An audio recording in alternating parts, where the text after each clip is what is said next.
নমস্কার বন্ধুরা, পম্পার কিচেনে আপনাদের সকলকে স্বাগত। আজ আমি হাফ কাপ সুজি দিয়ে অপূর্ব স্বাদের একটা রসালো পিঠার রেসিপি আপনাদের সাথে শেয়ার করব। পিঠা আমরা নানা রকমভাবে বানিয়ে থাকি, তবে আজকে যে রসালো পিঠার রেসিপিটা আপনাদের সাথে শেয়ার করছি, একবার হলেও ট্রাই করতে পারেন। বানানো ভীষণ সহজ, কিন্তু খেতে হয় অসাধারণ। যাকে বানিয়ে খাবেন সেই আপনাকে ভীষণ প্রশংসা করবে, আর একবার খেলে বারবার বানাবেন। এটা এতটাই নরম তুলতুলে রসালো, মুখে দিলেই দেখবেন মিলিয়ে যাবে। তাহলে চলুন দেরি না করে আজকের এই নরম তুলতুলে রসালো পিঠের রেসিপিটা দেখে নেওয়া যাক। আজকে যে পিঠে বানাবো তার জন্য দেখুন, প্রথমে গ্যাসটা জেলে দিয়ে একটা ফ্রাই প্যান বসিয়ে দিয়েছি। এর মধ্যে দিয়ে দেবো বড় কাপের মাপ করে 1 কাপ জল। এই জলের মধ্যে দিয়ে দিলাম সামান্য অল্প একটু লবণ। ছোট্ট চামচের হাফ চামচ দিয়ে দেব চিনি, ব্লেন্ড করা চিনি এখানে ব্যবহার করছি। সামান্য একটু এলাচ পাউডার অ্যাড করলাম। এবার আমি জলটাকে একটু ভালোভাবে প্রথমে ফুটিয়ে নেব। জলটাকে দেখুন একটু ভালোভাবে ফুটিয়ে নিয়েছি। এবার এই যে কাপটা নিয়েছি, এই কাপের মাপ করে 1 কাপ জল দিয়েছি। এই একই কাপের মাপ করে হাফ কাপ আমি অন্য কাপের মধ্যে নিয়ে নিয়েছি সুজি। এবার আমি এই ফুটন্ত গরম জলের মধ্যে সুজি দিয়ে দেব।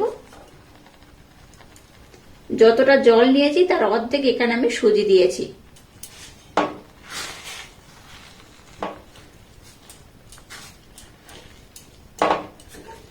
এবার এই সুজি আর জলটাকে খুব ভালোভাবে ফুটিয়ে নিতে হবে। আর এটাকে কিন্তু একদম ঘন করে, যেমন ডো হয় ঠিক সেইভাবে কিন্তু এটাকে সুন্দর করে বানিয়ে নিতে হবে।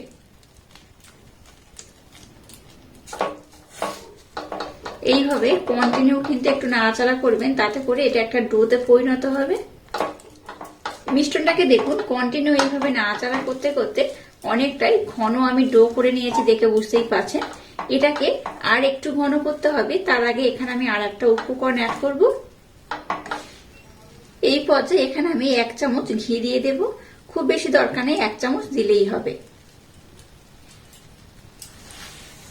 ঘিটা দিয়ে এটাকে আমি আর একবার খুব সুন্দর করে কিন্তু এইভাবে মেখে নেব। এই পিঠেটা আমার মতো একবার বানিয়ে দেখবেন, অসাধারণ খেতে লাগে। দেখতে তো সুন্দর হয়, খেতেও কিন্তু অপূর্ব হয়। এটাকে দেখুন একটা ডোতে আমি পরিণত করে নিয়েছি, দেখে বুঝতেই পারছেন। যেমন আটা মাখলে বা রুটি বানানোর আটা মাখলে যেমন ডো করি, ঠিক সেইভাবে কিন্তু একটা সুজির ডো আমি বানিয়ে নিয়েছি। এবার আমি গ্যাসটাকে বন্ধ করে দেব। এবার এই মিশ্রণটাকে পাত্রের মধ্যে আমি ঢেলে নেব। এবার মিশ্রণটাকে একটু হালকা আমি ঠান্ডা করে নেব। ততক্ষণ একটা পুরের দরকার, পুরটাকে আমি বানিয়ে নেব। পুরটা বানানোর জন্য দেখুন এখানে আমি নারকেল কুড়নো নিয়েছি, ছোট্ট বাটির মাপ করে হাফ বাটি। যে যতটা এই পিঠে বানাবেন তার উপর ডিপেন্ড করে কিন্তু এই নারকেল কুড়নো ব্যবহার করবেন। এর মধ্যে মিল্ক পাউডার মানে গুঁড়ো দুধ দিয়ে দেবো 2 থেকে 3 চামচের মতো। মিষ্টির জন্য দিয়ে দেবো 2 চামচ চিনি। এখানে দানা চিনিটা ব্যবহার করতে হবে, আর চিনির পরিমাণটা খুব বেশি দরকার নেই, 2 চামচ দিলেই হবে। এর মধ্যে অল্প একটু এলাচ পাউডার দিয়ে দিলাম। এবার সমস্ত উপকরণ খুব সুন্দর করে কিন্তু একটু মেখে নেব। এইভাবে মাখতে মাখতে দেখবেন একটু ঝুরো ঝুরো হয়ে যাবে। আর এখানে জল বা লিকুইড দুধ ব্যবহার করার দরকার নেই। এইভাবে একটু মাখতে মাখতে দেখবেন চিনিটা অটোমেটিক মেল্ট হয়ে যাবে, আর খুব সুন্দরভাবে কিন্তু একদম নরম হয়ে যাবে আর মাখা মাখা হয়ে যাবে। এটাকে মাখতে মাখতে দেখুন অনেকটাই কিন্তু নরম হয়ে গেছে। আর এটা যখন আমি রেখে দেবো তখন দেখবেন আরো নরম হয়ে যাবে। আর এইভাবে দেখুন হাতের মধ্যে নিলে এইভাবে দেখুন মুঠি করতে পারছেন, তাহলে জানবেন যে এই মিশ্রণটা একদম খুব ভালোভাবে রেডি হয়ে গেছে। তো পুরটাকে কিন্তু এক্সট্রা করে এইভাবে একটু বানিয়ে নিলে হবে। গ্যাসটা জ্বেলে আগুনের মধ্যে দেওয়ার দরকার নেই। পুরটাকে আমি রেডি করে নিয়েছি। মিশ্রণটাকে এবার দেখুন একটু হালকা আমি ঠান্ডা করে নিয়েছি, খুব ঠান্ডা নয় আবার খুব গরমও নয়। এবার এর মধ্যে 1 চামচ আমি ময়দা দেব, খুব বেশি নয়, 1 চামচ দিলেই হবে। এবার এই ময়দার সাথে এই সুজির মিশ্রণটাকে খুব সুন্দর করে কিন্তু মেখে নিতে হবে। একদম মোলায়েম সফট করে এটাকে মাখতে হবে। আর এটা মাখতে মাখতে একটু তেল কিংবা ঘি কিন্তু এখানে ব্যবহার করতে পারেন। মিশ্রণটাকে খুব টাইট করে মাখা যাবে না, একটু নরম মোলায়েম সফট করে মাখতে হবে। এটা মাখার পর আমি আপনাদের দেখিয়ে দেব মিশ্রণটা কেমন করে মাখলে আজকের এই পিঠেটা একদম পারফেক্ট হবে।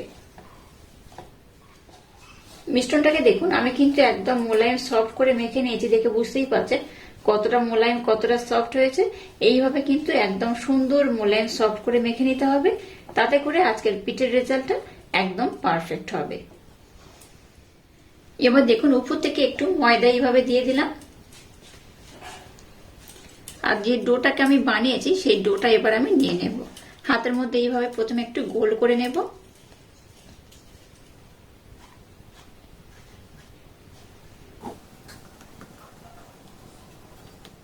এবার এটাকে আমি বেলে নেব।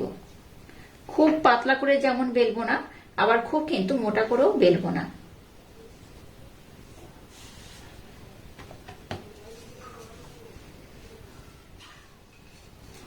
এটাকে দেখুন খুব মোটা যেমন নয়, আবার খুব পাতলাও নয়, সেইভাবে বেলে নিয়েছি। আর আমি ধারটা দেখাচ্ছি, দেখুন ধারটা কেমন হয়েছে। এই ধারের পোর্শনটা দেখে বুঝতেই পারছেন কেমন হয়েছে। তো যাই হোক, এইভাবে আমি সুন্দর করে এটাকে বেলে নিয়েছি। এবার এরকম ছোট্ট একটা বাটি নিয়েছি, বাটির মাধ্যমে এইভাবে আমি একটু গোল করে কেটে নেব। আপনারা চাইলে কিন্তু একটু ছোট বড় করেও বানাতে পারেন। অবশিষ্ট যে মিশ্রণটা রয়েছে এটাকে আমি একইভাবে কিন্তু আবারও বেলে নেব, আর এইভাবে কিন্তু কেটে নেব। এবার একটু ময়দা দিয়ে দেব, যেহেতু আমি একদম নরম করে এইভাবে মেখেছি, দেখে বুঝতেই পারছেন কতটা নরম করে মেখেছি। এবার এই পিঠেগুলো কিভাবে বানাবেন সেটা আমি আপনাদের দেখিয়ে দেব। এবার দেখুন যে পুরটাকে বানিয়েছি, পুরটা নিয়ে নিয়েছি। এখান থেকে খুব বেশি নয়, অল্প করে পুর আমি দিয়ে দেব।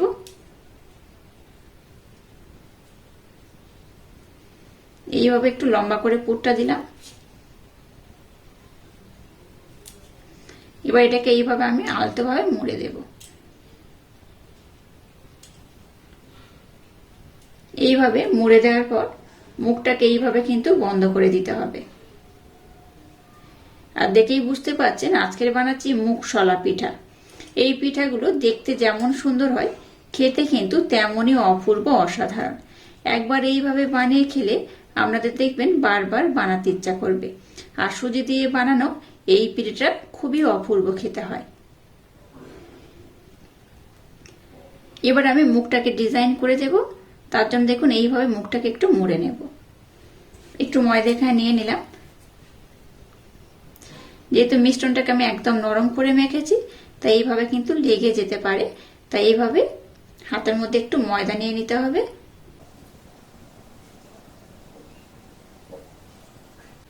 এই ডিজাইনটা বানানো খুবই সহজ, একবার দেখলে যে কেউ কিন্তু বানিয়ে নিতে পারবে।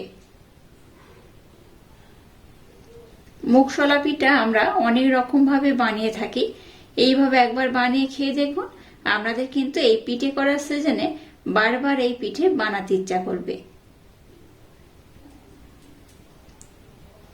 দেখুন কত সুন্দর করে বানিয়ে নিয়েছি। আশা করছি একটা দেখেই আপনারা বুঝতে পেরেছেন এই পিঠেগুলো কতটা সুন্দর দেখতে হয়। দেখুন কত অপূর্ব হয়েছে। এবার এই পাত্রের মধ্যে আমি উঠিয়ে নেব, আর একটা পিঠে বানিয়ে আমি আপনাদের দেখিয়ে দেব। আবারও একটা নিয়ে নিলাম, আবারও পুরটাকে আমি দিয়ে দেব। এইভাবে একটু লম্বা করে দিতে হবে।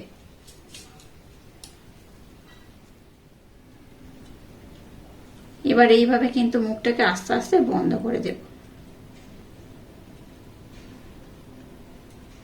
দেখেই বুঝতে পারছেন এই পিঠেটা বানানো কতটা সহজ। শুধু সহজ নয়, দেখতেও কিন্তু সুন্দর হয়, খেতেও অপূর্ব হয়। একদম ইউনিক পদ্ধতিতে পুরটাকে বানিয়েছি। এইভাবে পুর বানিয়ে পিঠে করে দেখবেন, খুবই ভালো লাগে খেতে। আর এখন তো পিঠে পুলির সিজন চলছে, তো এই সময় কিন্তু নানা ধরনের পিঠে বাড়িতে আমরা সব সময় বানিয়ে থাকি। তাই নতুন নতুন পদ্ধতিতে নতুন নতুন পিঠে একবার হলো ট্রাই করতে পারেন। আশা করছি আপনাদের ভীষণ ভালো লাগবে। আর একটাকেও দেখুন আমি খুব সুন্দর করে মুড়ে নিয়েছি। আর এই পিঠেগুলোকে আপনারা চাইলে কিন্তু একটু ছোট কিংবা একটু বড় করেও বানাতে পারেন। আর একইভাবে সবগুলোকে আমি সুন্দর করে বানিয়ে নেব। দেখুন সমস্ত পিঠেগুলোকে আমি খুব সুন্দর করে বানিয়ে নিয়েছি। আর কত সুন্দর দেখতে হয়েছে দেখুন, খুব সুন্দরভাবে কিন্তু সবগুলো পিঠে আমি বানিয়ে নিয়েছি। যাই হোক, চলুন এবার আমি নেক্সট স্টেপ আপনাদের সাথে শেয়ার করব। এবার দেখুন গ্যাসটাকে জেলে দিয়ে একটা ফ্রাই প্যান বসিয়ে দিয়েছি। ফ্রাই প্যানের মধ্যে তেলও দিয়ে দিয়েছি। আর তেলটাকে আমি খুব বেশি নয়, মিডিয়াম গরম করে নেব। তেলটাকে দেখুন আমি মিডিয়াম গরম করে নিয়েছি। এবার যে পিঠেগুলো বানিয়েছি এই তেলের মধ্যে আমি দিয়ে দেব।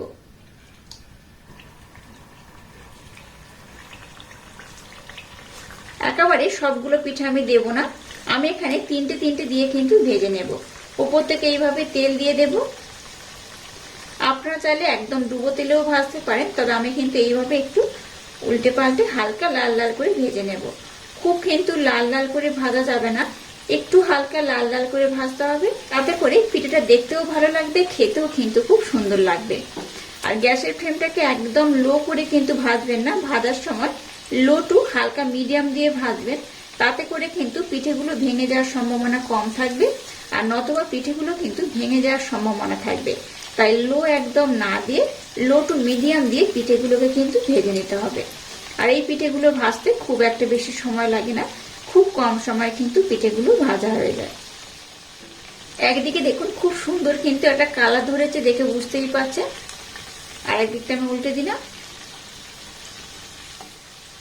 এটাকে আমি আর খুব বেশি লাল করব না, এটা এইরকমই থাকবে। পিঠেগুলোকে খুব সুন্দর করে ভেজে নিয়েছি। এবার দেখুন এই পিঠেগুলোকে আমি উঠিয়ে নেব। একইভাবে সমস্ত পিঠে আমি সুন্দর করে ভেজে নেব।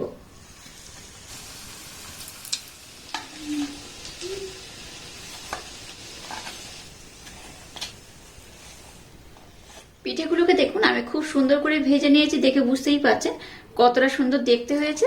এটা শুধু দেখতে নয়, খেতেও কিন্তু অসাধারণ হয়। এইভাবে একবার যদি পিঠে বানিয়ে খান অসাধারণ খেতে লাগবে। চলুন আবার আমি নেক্সট স্টেপ আপনাদের সাথে শেয়ার করব। আবারও দেখুন গ্যাসটা জেলে দিয়ে একটা ছোট্ট কড়া বসিয়ে দিয়েছি। এবার যতটা আমি সুজি নিয়েছি ঠিক ততটাই এখানে আমি চিনি দিয়ে দিলাম। মানে এই কাপটার মাপ করে আমি 1 কাপ দিয়ে দিলাম চিনি। আর যতটা চিনি দিয়েছি ঠিক ততটাই এখানে আমি জল দিয়ে দেব।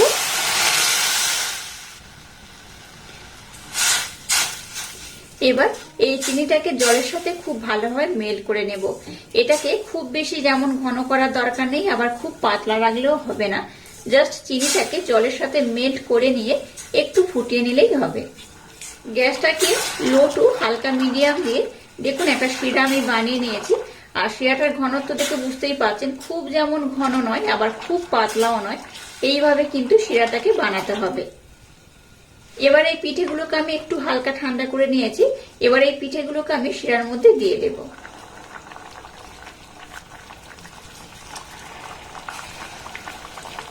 আমি এবার গ্যাসটাকে বন্ধ করে দিলাম। এই পিঠেগুলো ভিজতে খুব একটা বেশি সময় লাগে না, খুব কম সময় কিন্তু পিঠেগুলো ভিজে যাবে, একদম নরম তুলতুলে রসালো হয়ে যাবে। এই শিরার মধ্যে আমি পিঠেগুলোকে দিয়ে দেব। 10 থেকে 15 মিনিট রাখলেই দেখবেন এই পিঠেগুলো খুব সহজে খুব সুন্দরভাবে শিরাটাকে অ্যাবজর্ব করে নেবে। সমস্ত পিঠেগুলোকে শিরার মধ্যে দিয়ে দিলাম। এবার এটাকে আমি 10 থেকে 15 মিনিটের জন্য রেস্টে রাখবো। তারপর আমি আপনাদের দেখাবো পিঠেগুলো কত সুন্দর হয়েছে।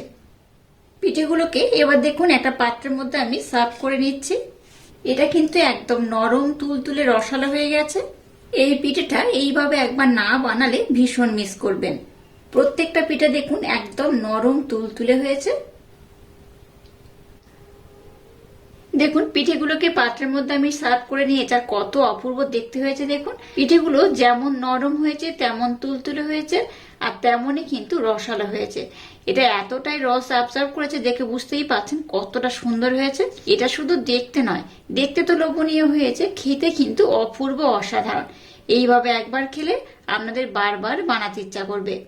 আমি একটা পিঠে আপনাদের কেটে দেখাবো এই পিঠেটা কতটা সুন্দর হয়েছে, কতটা রসালো হয়েছে।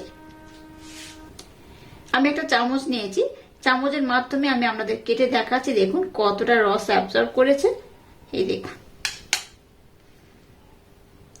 ভিতরে যেহেতু একদম পুরে ভরপুর হয়ে গেছে, পুর দিয়ে ভর্তি দিয়েছিলাম, তারপরেও দেখুন এই শিরাটাকে অ্যাবজর্ব করে খুবই লোভনীয় হয়েছে। বাচ্চা থেকে বড় এইভাবে পিঠের সিজনে এইরকম যদি পিঠে পুলি বানিয়ে দেন, দেখবেন খুব মজা করে খাবে। আর আজকের এই অপূর্ব স্বাদের মুগশালা পিঠার রেসিপিটা যদি আপনাদের ভালো লাগে, তাহলে চ্যানেলটাকে লাইক, শেয়ার, কমেন্ট এবং সাবস্ক্রাইব করবেন, আর পাশে থাকা বেল আইকনটা প্রেস করে দেবেন। তাহলে টাটা, আবার দেখা হচ্ছে নতুন কোনো রেসিপি নিয়ে।